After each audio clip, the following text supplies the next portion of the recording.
أعوذ بالله من الشيطان الرجيم. بسم الله الرحمن الرحيم.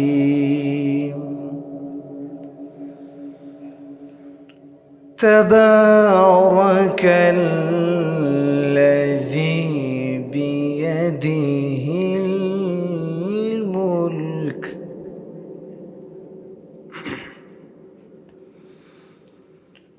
تبارك الذي بيده الملك وهو على كل شيء قدير.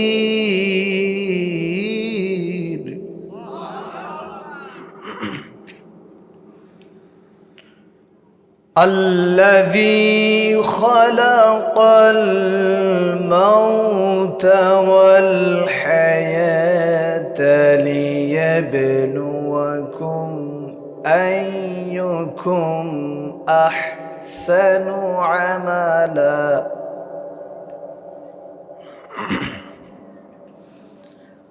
وهو العزيز الغفور.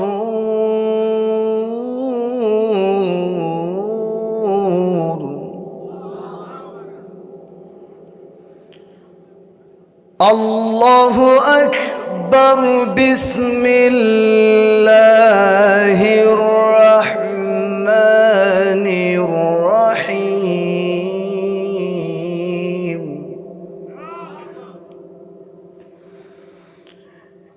إن الله وملائكته يصلون على النبي يا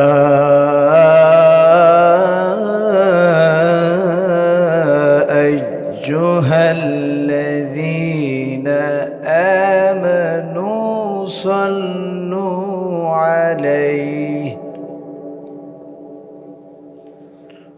صلوا عليه وسلموا تسليما. اللهم صل على محمد وعلى آل محمد كما صليت على إبراهيم وعلى آل إبراهيم إنك حميد مجيد.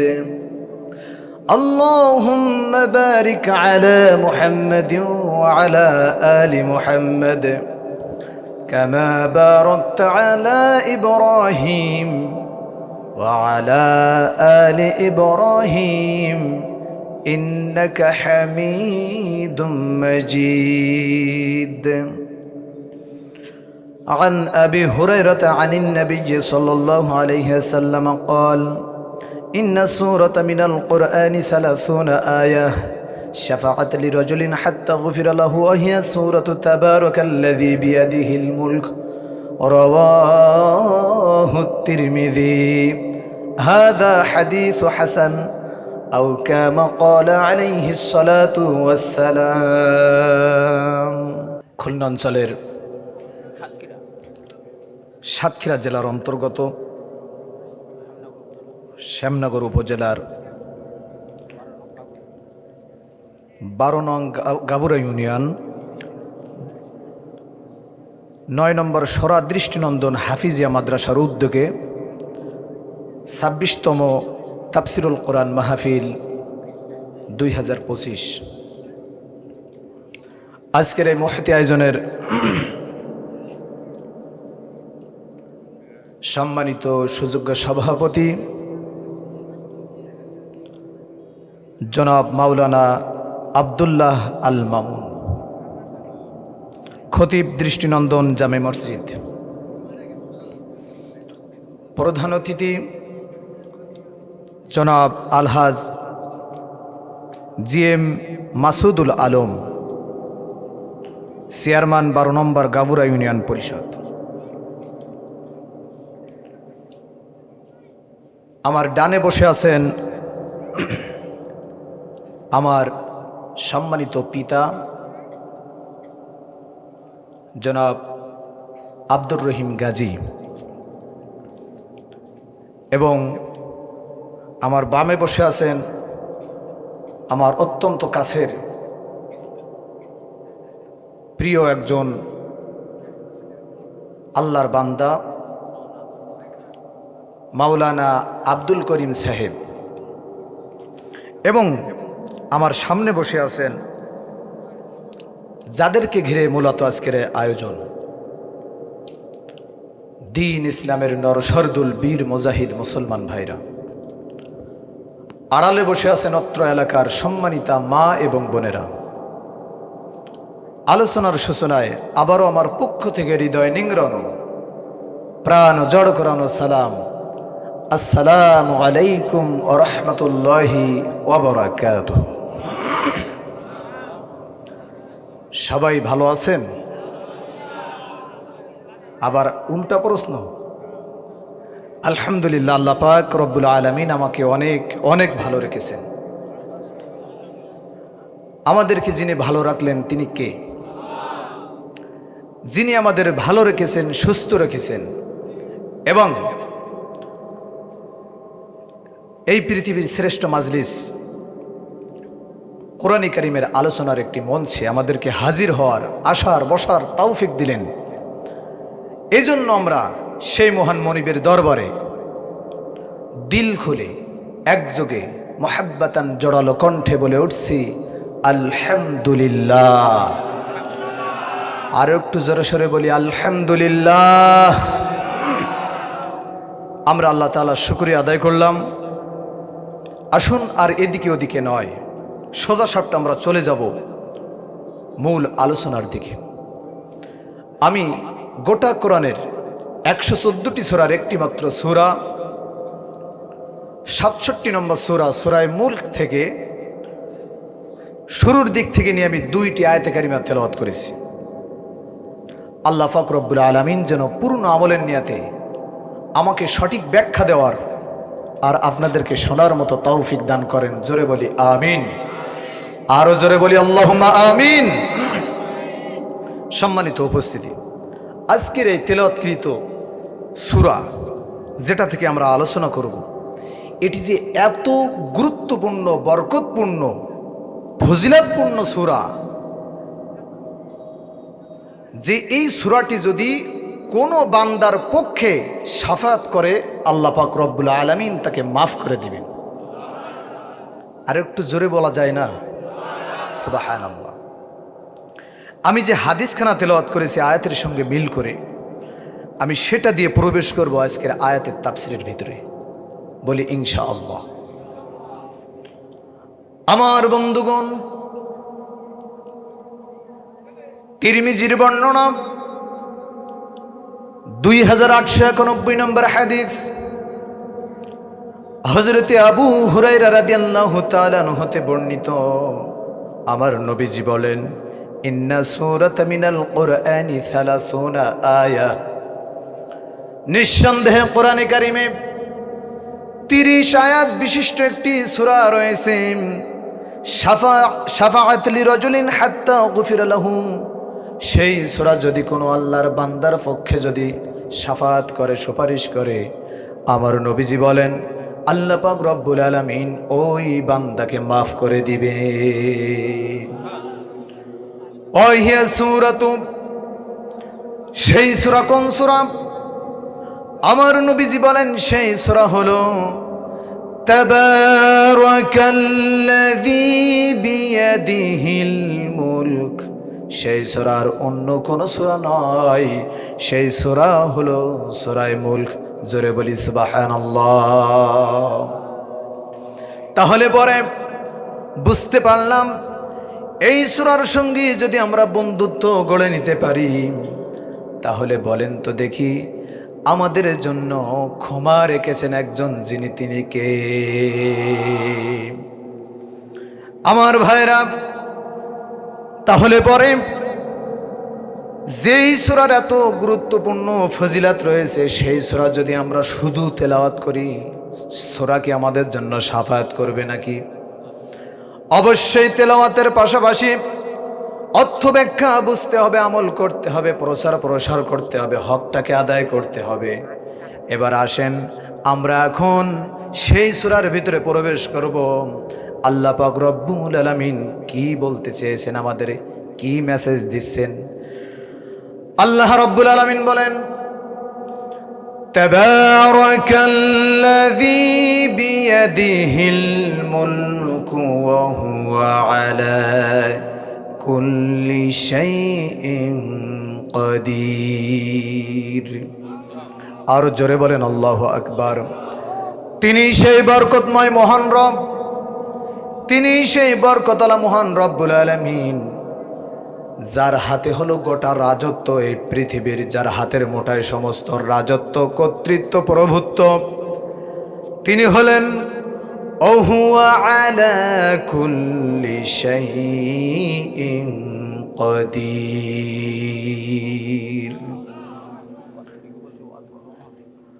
আমার ভাইরা,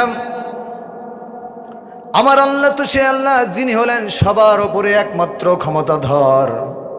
বলেন তো দেখি, সমস্ত ক্ষমতার রাজত্ব একমাত্র কার? আমার আল্লাহ তো সেই আল্লাহ, হুয়াল আউয়ালু ওয়াল আখিরু ওয়াল যাহিরু ওয়াল বাতিন ওয়া হুয়া বিকুল্লি শাইইন আলিম। জোরে বলেন আল্লাহু আকবার। তিনি প্রথম, তিনি শেষ, তিনি প্রকাশ্য, তিনি গোপন, তিনি তো সেই মহান রব। হুয়াল হাইয়্যু লা ইলাহা ইল্লা হুয়া ফাদউহু মুখলিসিনা লাহুদ্দিন। সবাই পড়েন আলহামদুলিল্লাহি রাব্বিল আলামিন। জোরে বলেন আল্লাহু আকবার। আমার আল্লাহ তো তিনি যিনি প্রথম, তিনি শেষ, এবং তার কোনো মৃত্যু আছে নাকি? কিন্তু আমাদের মৃত্যু আছে না নাই? তাফসীরের ভিতরে এসেছে যে ফেরেশতাগুলো আল্লাহর আরশ বহন করে রেখেছে, তাদেরও মৃত্যু হবে, কিন্তু একজন চিরঞ্জীবী, চিরস্থায়ী, যিনি বলেন তো তিনি কে? তিনি তো একমাত্র প্রভু।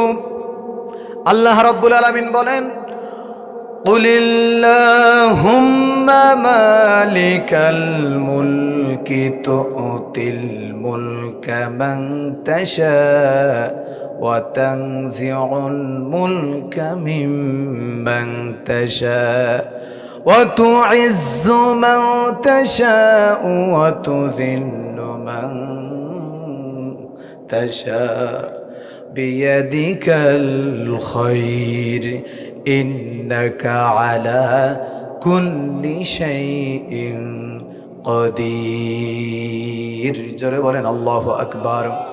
আমার আল্লাহ বলেন, নবীজি আপনি বলুন, এই পৃথিবীর সমস্ত রাজত্ব, মালিকানা কেবলমাত্র বলেন তো কার হাতে? সমস্ত ক্ষমতা যার হাতে, বলেন তো ক্ষমতা দেওয়ার মালিক কে, নেওয়ার মালিক কে? সমস্ত ক্ষমতা তো তার হাতে। ইজ্জতের মালিক কে? ক্ষমতা পেলেই যে ইজ্জত পেয়ে যাবে কথাটা এমন নয়। অত আইজ্জু মান তাশা অত যিল্লু মান তাশা বিয়াদিকাল খায়র। আমার বন্ধুগণ, যিনি আমাদের সমস্ত সম্মান দিতে পারেন, সমস্ত রাজত্ব, প্রভুত্ব, কর্তৃত্ব যার হাতে, তিনি বলেন তো কে? আমার ভাইরা, আমার বন্ধুগণ, আল্লাহ পাক যাকে খুশি তাকে দুনিয়ার জিন্দেগিতে একটু ক্ষমতা দান করেন, আবার যখন খুশি বেয়াদবি করলে পরে থাপ্পড় মেরে সোজা মামু বাড়ি দিল্লি পাঠিয়ে দেন। আসতে বলবেন না, জোরে কোন ঠিক কিনা? আমার দেশের 90 ফেরাউন ছিল কিনা? মনে আছে নাকি? ভুলে যাব আর কি। সেই 90 ফেরাউন 16টা বছর মুসলমানদের ওপর ঠিক ফেরাউনের কায়দায় আইন চালিয়েছিল, ঠিক কিনা?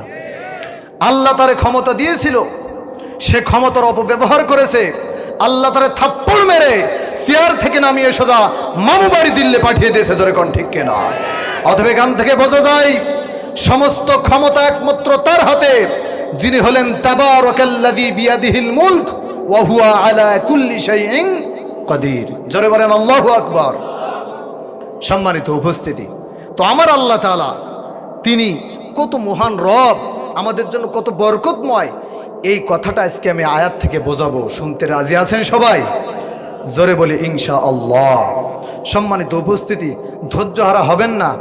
সংক্ষিপ্ত আকারে আলোচনা করলেও ধীরে ধীরে আমরা জাগামত বান্দাকে বোঝাচ্ছেন আমি কেমন তোদের রব।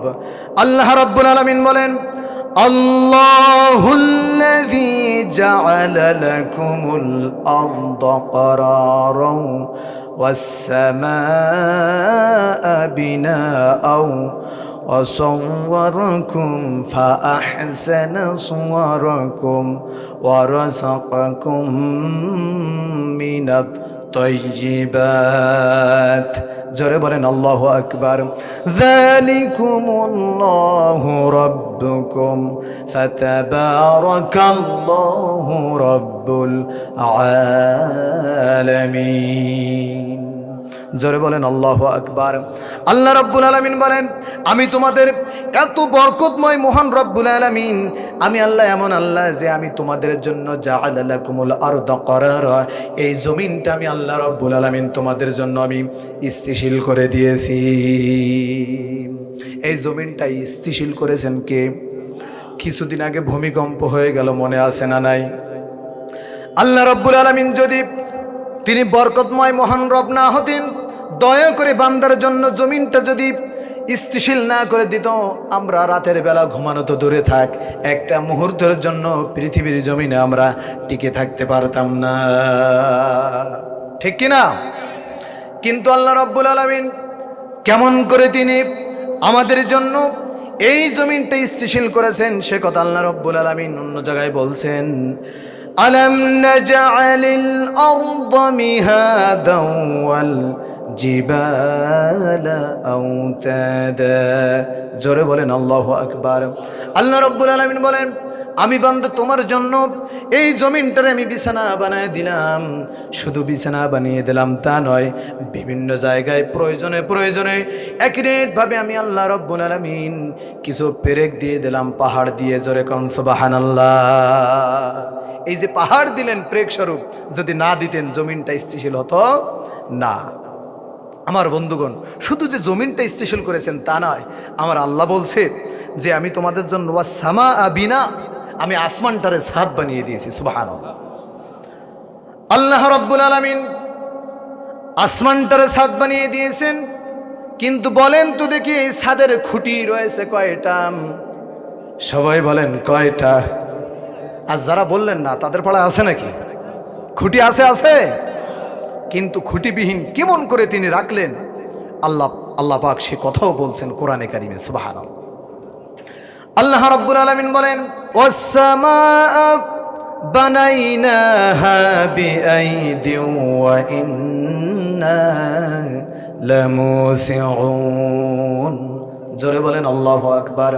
আমি আল্লাহ রাব্বুল আলামিন আকাশ বানিয়েছি এবং তার ভেতরে দিয়ে দিয়েছি হলো আপেক্ষিকতা, সম্প্রসারণ শক্তি, অর্থাৎ রিলেটিভিটি। জোরে বলি সুবহানাল্লাহ।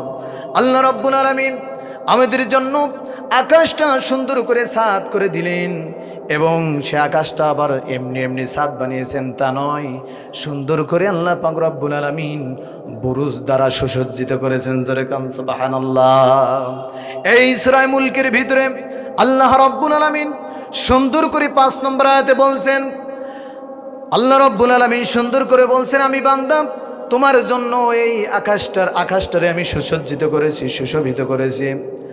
ওয়ালাকাদ যায়্যানাস সামাআদ দুনিয়া বিমাসাবিহা وجعلناها رجوما للشياطين وأعتدنا لهم عذاب السعير। জোরে বলেন আল্লাহু আকবার। আল্লাহ রাব্বুল আলামিন তিনি সুন্দর করে বলছেন, প্রথম আকাশটারে আমি আল্লাহ রব্বুল আলামিন সুসজ্জিত করেছি, সুশোভিত করেছি বুরুজ দ্বারা, অর্থাৎ তারকারাজি দ্বারা। আমার বন্ধুগণ বলেন তো, আকাশের তারা মনে হয় খুবই ছোট ছোট নাকি?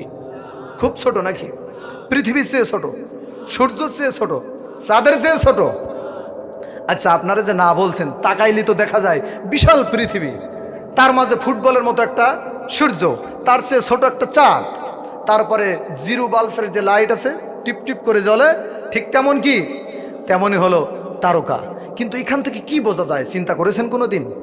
যেই জিনিসটা যত বড়, বান্দার চোখে তত ছোট করে দেখাতে পারেন, এই রাজত্ব, এই প্রভুত্ব, এই কর্তৃত্ব, এই ক্ষমতা একমাত্র যার, বলেন তো তিনি কে? আল্লাহু আকবার।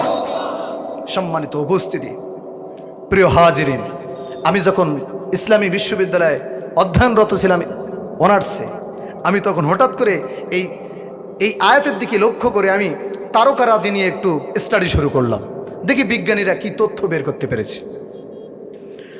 বিজ্ঞানীরা প্রমাণ করে আকাশের ভিতরে 7 শ্রেণীর তারকা রয়েছে। তার ভিতরে এক শ্রেণীর তারকার নাম হলো ইউএসকোটিল নামক তারকা।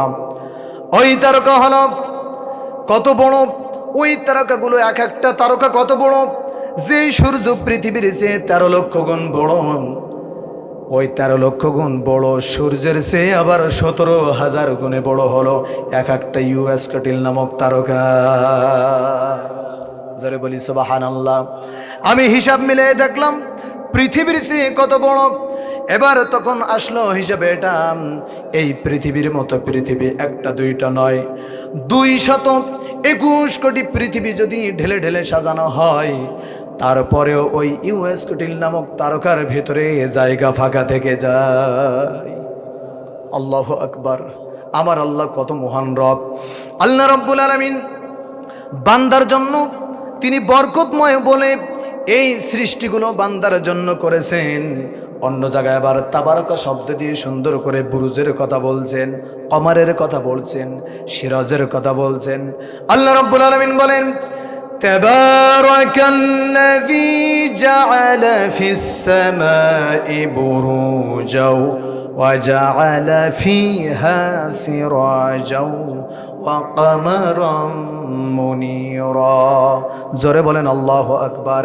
আল্লাহ রাব্বুল আলামিন সূরা ফুরকানের 61 নম্বর আয়াতে কারিমায় সুন্দর করে জানিয়ে দিলেন, আমি তো তোমাদের তেমন বরকতময় মহান রব্বুল আলামিন যে আমি তোমাদের জন্য আকাশের ভিতরে দিয়েছি বুরুজ, এরপরে দিয়েছি হলো সিরাজ অর্থাৎ সূর্য, এরপরে কমারাম মুনীরা প্রজ্বলিত চাঁদ আমি আল্লাহ তোমাদের জন্য দিয়েছি। যেরকম সুবহানাল্লাহ। আমার বন্ধুগণ, শুধু এখানে শেষ নয়, আল্লাহ রাব্বুল আলামিন সুন্দর করে আবার তাবারাকা ব্যবহার করে বলছেন, তাবারাকাল্লাযী নাযালাল ফুরকানা আলা আবদিহি লিয়াকুনা লিল আলামিনা নাযীরা।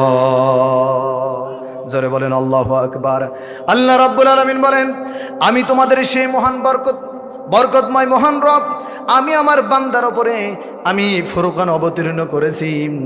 এই ফুরকান মানে হলো আল ফুরকান বিমানা আল কোরআন অল কারীম। জোরে কোন সুবহানাল্লাহ। কোরআনে কারীমের নাম আমি তাফসীরের ভিতরে 55টি পেয়েছি, তার ভিতরে 5টি নাম হলো মৌলিক নাম, 5টি মৌলিক নামের একটি নাম হলো আল ফুরকান। জোরে কান সুবহানাল্লাহ। এই ফুরকান আল্লাহ তাআলা দিয়েছেন, কেন দিয়েছেন সে কথাও তিনি তাবারাকা শব্দ ব্যবহার করে বান্দাকে জানিয়ে দিলেন সুন্দর করে স্পষ্ট ভাষায়।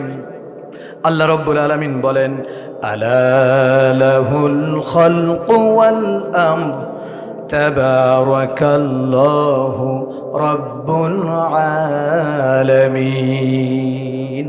জোরে বলেন আল্লাহু আকবার। আল্লাহ রাব্বুল আলামিন বলেন, আমি তো তোমাদের সেই বরকতপূর্ণ মহান রব্বুল আলামিন, আমি তোমাদের জন্য যা সৃষ্টি করেছি, জেনে রেখো সৃষ্টি যেমন আমার, আমি রবের আইনটা বলেন তো চলবে কার? এতক্ষণ যে সৃষ্টির বর্ণনা শুনলেন, আল্লাহ বলছে আলা লাহুল খালক ওয়াল আমর, জেনে রেখো, সাবধান হয়ে যেও, সৃষ্টি যার, আইনটা চলবে কেবলমাত্র শুধুমাত্র কার। কিন্তু এতদিন কার আইন চলেছিল?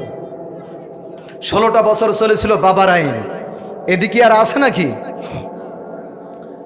সম্মানিত উপস্থিতি, আল্লাহ পাক রব্বুল আলামিন তিনি তো পবিত্র মহান রাজাধিরাজ, রাজাদের রাজা, যিনি হলেন সমস্ত ক্ষমতার একমাত্র মালিক। তিনি সব বান্দার জন্য আয়োজন করেছেন। শুধু তাই নয়, দৈনন্দিন আমরা 16 কেজি করে অক্সিজেন গ্রহণ করি। এই অক্সিজেন আমাদের জন্য ফ্রি সার্ভিস করেছেন কে? সমস্ত প্রয়োজন যে আল্লাহ মিটাই দিয়েছেন, সেই আল্লাহ বলছেন আলা লাহুল খালকু ওয়াল আমর তাবারাকাল্লাহু রাব্বুল আলামিন। আমি আল্লাহ, আমার ক্ষমতা, আমার আইন, আমার বিধান চলবে। আমি তোদের জাস্টিস পৃথিবীতে কোনো স্বামীর আইন, বাবার আইন, প্রিয়ের আইন মানতে চলতে পারে না। পৃথিবীতে একমাত্র আল্লাহর আইন চলবে। প্রয়োজন যদি হয় বুকের তাজা রক্ত দিতে রাজি আছেন কারা কারা? দুহাত তুলে আমার আল্লাহকে দেখা। আপনারা কেমন রাজি আছেন যে উমরের মতো কোনো ভূমিকা পালন করতে পারলেন না? একজন একটা স্লোগান দিয়ে দেন, শয়তান পালিয়ে যাক। কি হলো? একজন ওমর না এখানে? আহা, আমার প্রিয় ভাইরা, তাহলে আইন চলবে কার? আসতে বলবেন না, জোরে বলেন কার? আল্লাহ পাকের। দেখেন, একদিন আমার নবীকে লক্ষ্য করে কাফের মুশরিকেরা, মক্কার মুশরিকেরা, কাফেরেরা বলল যে আমাদেরও তোমাদের মধ্যে বিচারক হিসেবে একজনকে নিযুক্ত করা দরকার। খ্রিস্টান পণ্ডিত পোপকে যদি নির্ধারণ করা যায় তবুও ভালো হয়। এই কথাটা যখন আমার নবীর কাছে জানালেন, তখন আমার নবী উত্তর দেবে নিজে না কার ওহী? কথা বলেন। এই প্রস্তাব দেওয়ার সঙ্গে সঙ্গে আমার আল্লাহ মোটেও বরদাস্ত করলেন না। সঙ্গে সঙ্গে ওহী দিয়ে জানিয়ে দিলেন, আফা গায়রাল্লাহি আবতাগি হাকামা। আমার আল্লাহ বলছেন, নবী আপনি বলে দেন, আমি কি আমার আল্লাহ ছাড়া অন্য কাউকে কি আমি বিচারক হিসেবে মানতে পারি নাকি? আমার বন্ধুগণ, আপনাদের কাছে যদি এখন প্রশ্ন করি, বলেন তো দেখি, বিচারক হিসেবে, জাস্টিস হিসেবে আমরা আল্লাহ ছাড়ার কারোর গ্রহণ করতে পারি নাকি? যতই চেষ্টা করুক না কেন, যতই তারা ছলচাচুরি করুক না কেন, হিউম্যান মানব রচিত আইন দিয়ে মানুষের জীবন চলতে পারে না। যারা বলেন ঠিক কিনা? সম্মানিত উপস্থিতি, একমাত্র তো সেই কিতাবের আইনটাই চলতে পারে যেই কিতাবটা হলো প্রকৃত আইনের কিতাব। এমন আইনের কিতাব যেটির কোনোদিন পরিবর্তন হবে না। ওয়াতাম্মাত কালিমাতু রাব্বিকা সিদকান ওয়া আদলা লা মুবাদদিলা লিকালিমাতিহি ওয়া হুয়াস সামিউল আলিম। জোরে বলেন আল্লাহু আকবার। আমার আল্লাহ সব কিছুকে পরিপূর্ণ করে দিয়েছেন, পরিপূর্ণ করেছেন সত্য এবং ন্যায়ের ভিত্তিতে কোরআনে কারিমকে। অর্থাৎ সত্য এবং ন্যায়ের ভিত্তিতে যদি বিচার করতে হয়, একমাত্র কিতাব রয়েছে লা মুবাদদিলা, যেটার কোনো পরিবর্তন হবে না, সেটার নাম হলো ফুরকান। জোরে কোন সুবহানাল্লাহ। আমার ভাইরা, আমার বন্ধুগণ, আল্লাহ পাক রব্বুল আলামিন তিনি তো এত মহান সত্তা, এমন মহান রব্বুল আলামিন যে আমরা তার আইনকে পেতে চাই, তার আইন অনুযায়ী জীবন গঠন করতে চাই। আর তিনি হলেন এত মহান রব, আমাদের জীবনের সমস্ত প্রয়োজন যিনি মিটাতে পারেন তিনি কে? আসতে বলবেন না, জোরে বলেন কে? আমার নবীজি বলেন, মান নাযালাত বিহি ফাকা, যদি কোনো আল্লাহর বান্দা অভাব অনটনে যদি পড়ে যায়, ফাআনজালাহা বিন্নাস, আর সেটা যদি মানুষের কাছে যদি উপস্থাপন করে, দরখাস্ত করে, তাহলে পরে আমার নবীজি বলেন লাম তুসাদ্দা ফাকাতুহ, তাহলে ওই বান্দার অভাব অনটন আল্লাহ দুর্ভিত করবেন না।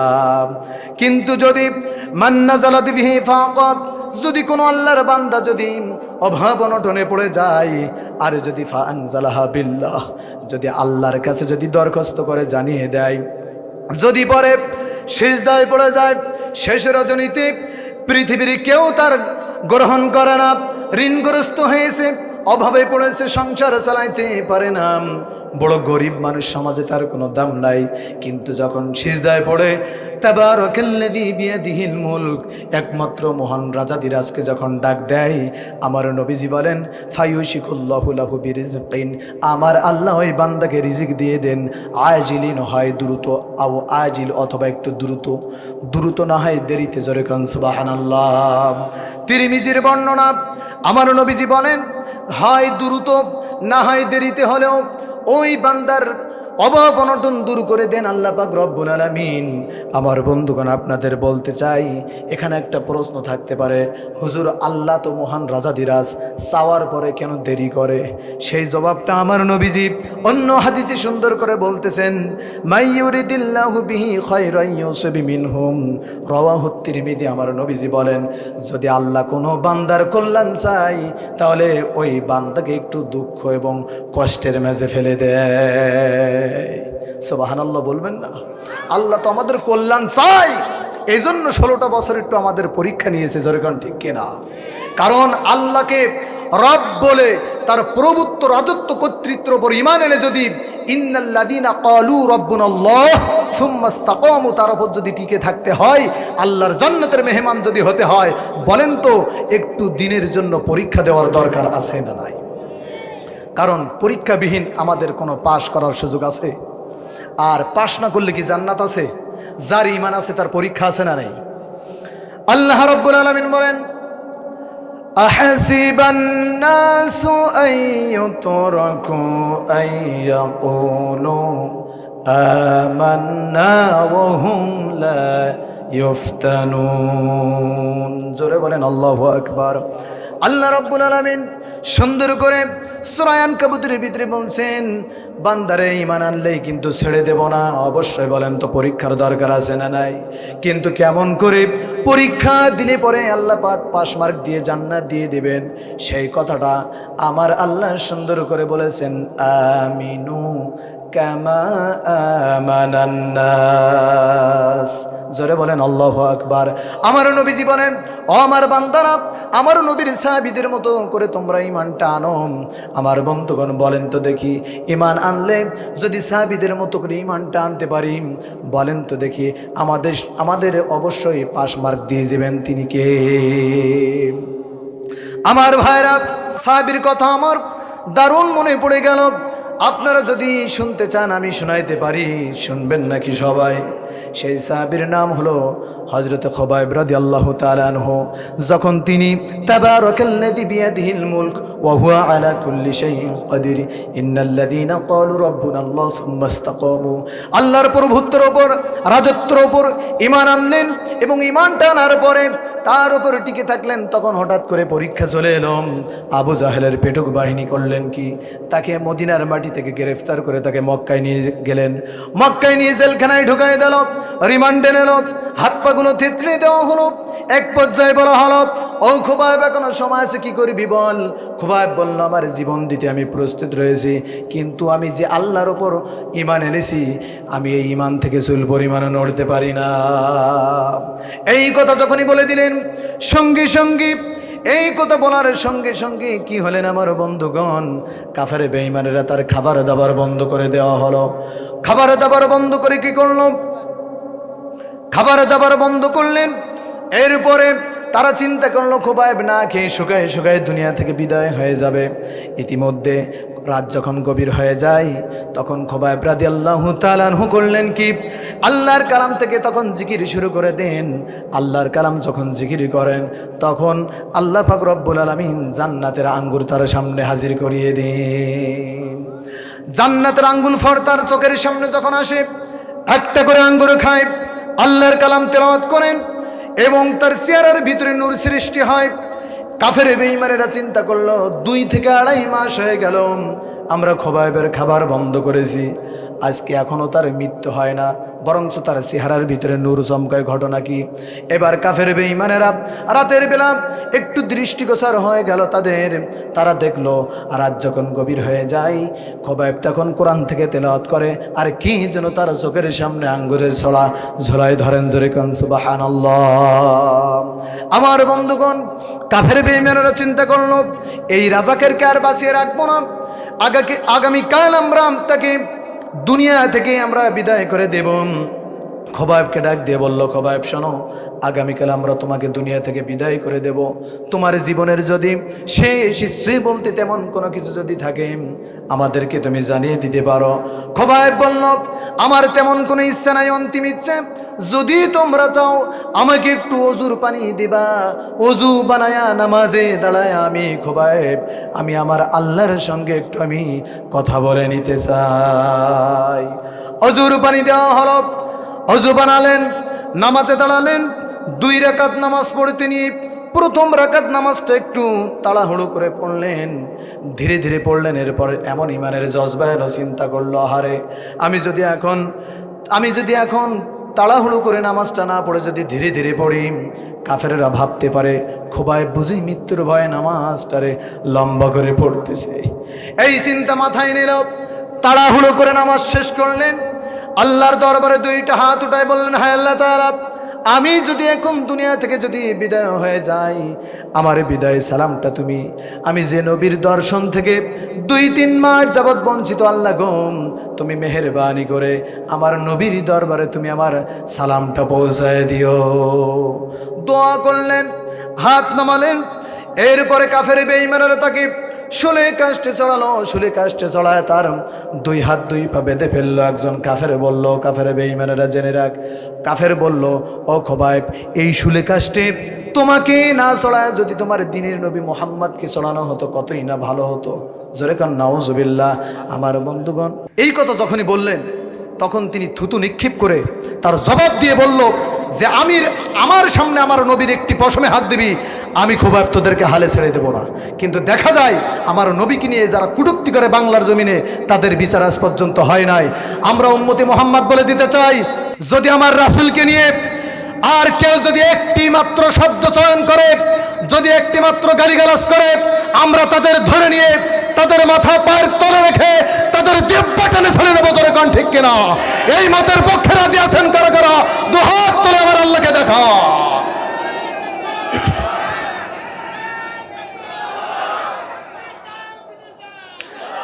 আল্লাহ তাআলা হাতকে কবুল করুন। এই পৃথিবীতে সব কিছুর মূলে হলো সৃষ্টি যার, আইন চলবে তার। তাবারাকাল্লাযী বিয়াদিহিল মুলক ওয়া হুয়া আলা কুল্লি শাইইন কাদির। একমাত্র ক্ষমতা যার হাতে, যিনি সবার ঊর্ধ্বে, তার শুধুমাত্র আইন চলবে, তার আইন বাস্তবায়ন হবে।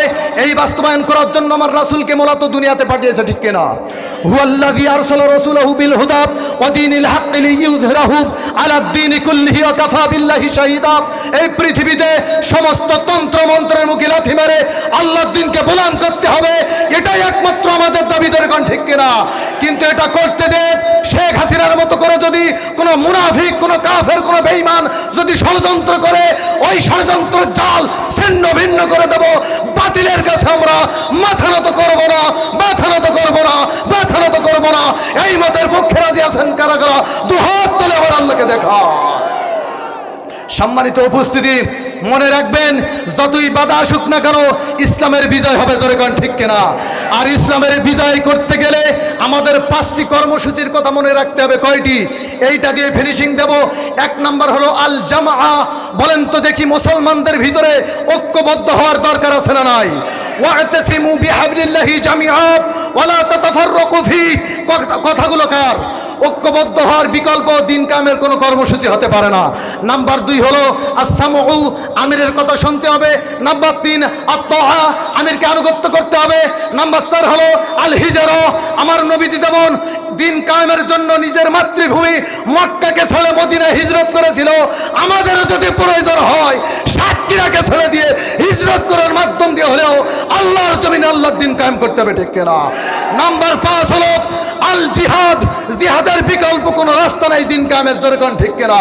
সম্মানিত উপস্থিতি, আমার আল্লাহ তাআলা বলেছেন, ইয়া আইয়ুহান নাবিয়্যু, হে আমার নবী, জাহিদিল কুফার, তোমাকে সংগ্রাম করতে হবে কাফেরদের বিরুদ্ধে, ওয়াল মুনাফিকিন, নাম্বার 2 হলো মুনাফিকদের বিরুদ্ধে, ঠিক কিনা? আমার তো মনে হয় আবু সাহিদ কাফেরের বিরুদ্ধে জিহাদ করেই ফেলেছে, ঠিক কিনা? কিন্তু দিন কায়েমের জন্য এখনো যারা বাধা দেবে তারা হলো মুনাফিকের বাচ্চা। এই মুনাফিকদের বিরুদ্ধে আমাদের সংগ্রাম করার মাধ্যম দিয়ে আল্লাহর জমিনে আল্লাহর দিন কায়েম করতে হবে। হাজারো বাধা আসুক, সেই বাধা থাকবে না, কারণ মেঘ কখনো উত্তর গগনে সব সময় থাকে না, কোন এক সময় ঘুরে ফিরে দক্ষিণ গগনে যায়। মনে রাখবেন, পৃথিবীর শক্তি আর ক্ষমতা যে সবসময় ফেরাউনের পক্ষে অবস্থান করবে বিষয়টা কিন্তু এখন না, এমন নয়। কোন এক সময় ঘুরে ফিরে কিন্তু মুসার পক্ষে যায়। এই পৃথিবীর শক্তি আর ক্ষমতা যখন ঘুরে ফিরে মুসার পক্ষে যায়, তখন কিন্তু ফেরাউনকে নীল নদে ডুবে মরা ছাড়া দ্বিতীয় কোনো রাস্তা খোলা থাকে না, ঠিক কিনা? মনে রাখবেন, এই পৃথিবীর শক্তি আর ক্ষমতা যে সব সময় নমরুদের পক্ষে অবস্থান করবে বিষয়টা কিন্তু এমন নয়। কোন এক সময় ঘুরে ফিরে আমার আপনার জাতির পিতা ইব্রাহিম আলাইহিস সালামের পক্ষে যায়, ঠিক কিনা? সবাই আওয়াজ দিয়ে বলেন, তোমাদের জাতির পিতাকে। কেউ যদি শেখ হাসিনার মতো নতুন করে কোন কুলাঙ্গারের বাচ্চা কুলাঙ্গার যদি নতুন করে বলে আমার বাবা জাতির পিতা, মুসলিম উম্মতের মুখে জুতা মারতে দেরি করবে না, করবে না। মনে রাখবেন, কোন বামরামের হাতে আমরা দেশ তুলে দিতে চাই না। কোন বামরামের কথা মতো জাতির পিতা পরিবর্তন হতে পারে না। অতএব স্পষ্ট হয়ে গেল, এই পৃথিবীর ক্ষমতা যেদিন ইব্রাহিমের পক্ষে যায়, তখন কিন্তু নমরুদকে জুতার পিটানি খাওয়া ছাড়া দ্বিতীয় কোনো রাস্তা থাকে না। জোরে কোন, ঠিক কিনা?